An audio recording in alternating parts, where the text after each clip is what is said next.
Hello, hello, hello. Good day to you. I hope that you had a great weekend. We're going to give this ring light a try. I hope that it's not too distracting with my glasses and the reflection that's going on. Anywho, thank you for joining me today live. If you're here with me live, if you happen to not be here with me live, that's okay too. Just put hashtag replay in the comments for me so that I know that you stopped by to spend some time with me. I have a topic for you today in a continuation of this series on healing through difficult mother relationships. So today's topic is heal without your mom. That's today's topic.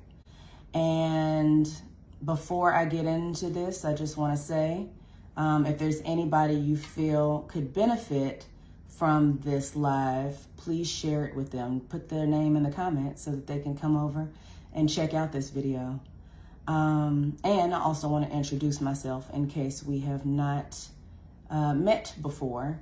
My name is Yaminah. I am Coach Yamz, and I'm the owner of Healing is Work Coaching, where I help women to stop doing shit out of obligation so that they can live life on their terms. I want everybody living life the way they see fit, happy and healthy, all that goodness.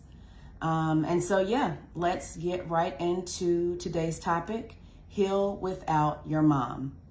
So, mommy issues, mother wounding, mother hunger, all of these are terms that you may or may not have heard to describe a complicated mother-daughter relationship. And these types of relationships tend to have long-lasting mental, emotional, and or psychological effects on daughters, people with moms who have difficult moms. There's other people too, but I'm here for the women, so I said what I said.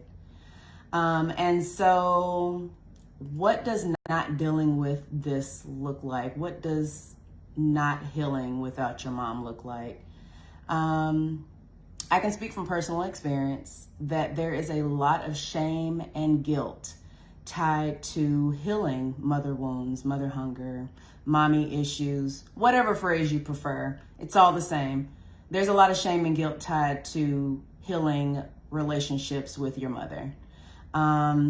Oftentimes people say things like, it could have been worse, or at least she was there for you, or you only get one mom, she did her best, blood is thicker than water. If you've heard any of these before, put me in the comments, because I know I'm not the only person that has gotten these tidbits of helpful insight that helps nobody. So yeah, with dysfunctional mother relationships, bad behavior tends to get passed down from generation to generation, and this just allows for the cycle of pain to continue to cycle over and over and over again. And this tends to translate into you either underreacting or overreacting to bad behavior in other relationships that you have. And so because you're not regulated in dealing with things with your nuclear family, when you encounter a friend or an acquaintance or somebody that, you know, out in these streets, you tend to overreact or underreact. You say nothing, or you do the absolute most, like cutting people off without explanation, without conversation. And that simply is not how we have to live anymore. We can have healthier, happier relationships, full of communication and navigating things much better than we have in the past, and much better than we have been taught to navigate things, especially by those who set examples for us growing up. And we assume that everybody is on the same healing path. So when you start doing this work, you assume that because you want to do the work, that maybe also your mom might be on board, or other family members if you happen to be applying this in other areas. But you assume that everybody's on the same path as you, and that simply is not the case. One big takeaway that I learned and had to accept is that if my emotions were too big for my mom to handle when I was a child, why would my now adult emotions with lots more words and ability to articulate be any easier for her to digest if that's not, and it's not in her wheelhouse? And so meeting people where they're at, if that's something that you so choose to do, in the healing space of dealing with your mother relationship is fine, but you have to do it with the idea in mind that your mom might not be where you are. And just because this is something that you want to do, it doesn't mean that she's going to be on board with it. It does not mean that she's going to support it.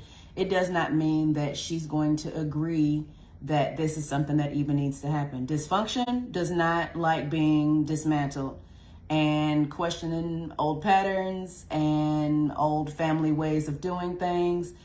It threatens normal for people who are still in that space. And so we cannot shove that down people's throats, but we can be kind with ourselves and still get the healing that we need. And so there are 3 things that I want you to know as you embark on healing without your mom. And the first tip that I have for you is to speak your truth, is to know that speaking your truth is not a betrayal. Your truth is your truth is your truth. How you have viewed the world through your eyes and through your experience is valid. It does not matter if someone else agrees or disagrees. And finding and living in your authentic truth is your way of honoring yourself. And if you ain't gonna do it, who else is going to? So speak your truth and know that it is not a betrayal. Tip number 2 that I have for you is to know that you don't have to like your mom. You don't. Just like you have a romantic relationship and sometimes you don't like your partner, same thing applies with family, including moms. An unhealthy relationship is what it is. It doesn't matter if it's family. It doesn't matter if it's an outsider. It doesn't matter where you are and what space. Unhealthy relationships are unhealthy relationships. You do not have to like everybody, and that includes your mom.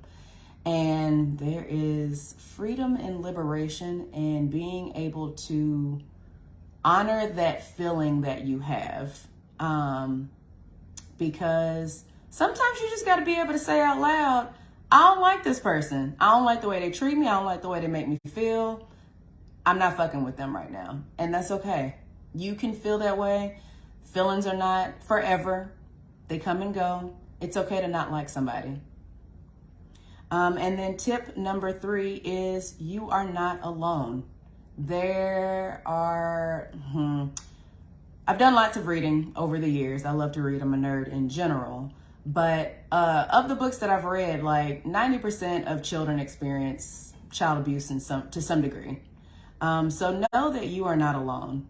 You are not alone, and the family that you were born into is not the only family that you have access to.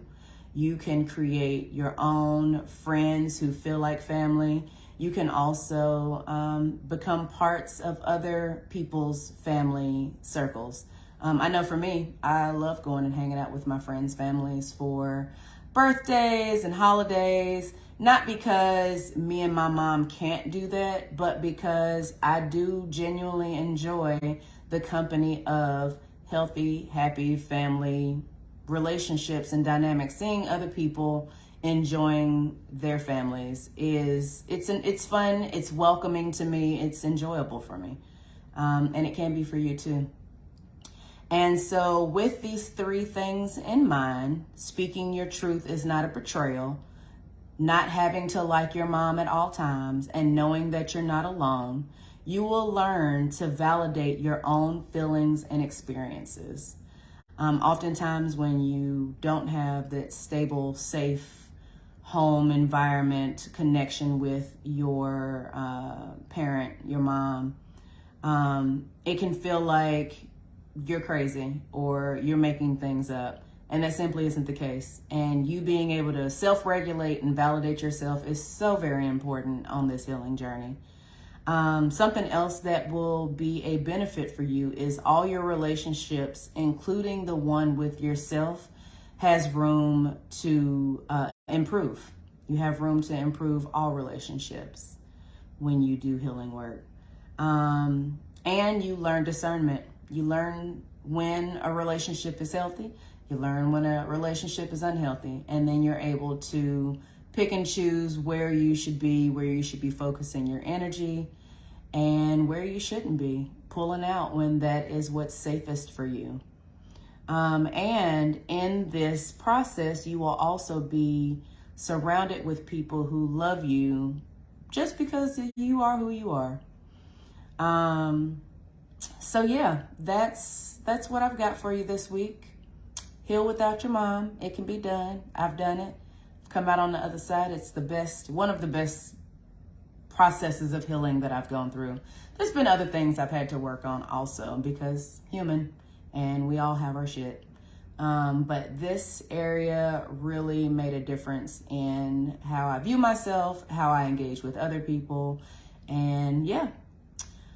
So suggested resource this week, I cannot remember the name of the author, but it'll be in the comments. But the name of the book that I would like to recommend, just to give like an extreme version of how, what word am I looking for? How difficult and unhealthy and crazy a mom-daughter relationship can be is a book called I'm Glad My Mom Died. I think that's the name of it. I'm currently reading it. I'm not great with names off the top of my head, but I will put that in the comments. And if you yourself have a difficult relationship with your mom, you don't have to stay here. And if you want to get out of that, if you feel like it's time and you need to overcome this relationship dynamic that is unhealthy in your life, reach out to me. Let's do this together. Chatwithyamz.com is where you can book a time on my calendar. That is chatwithyamz.com. I will also put that in the comments. That is all I have for you this week. Thank you again for joining me, spending some time with me. Join me every Monday at 5:30 p.m. Central Standard Time, where we gather together, and I'm going to give you 3 tips that you can apply to your life so that you can live a happier, healthier life. That's all I got. Until next time.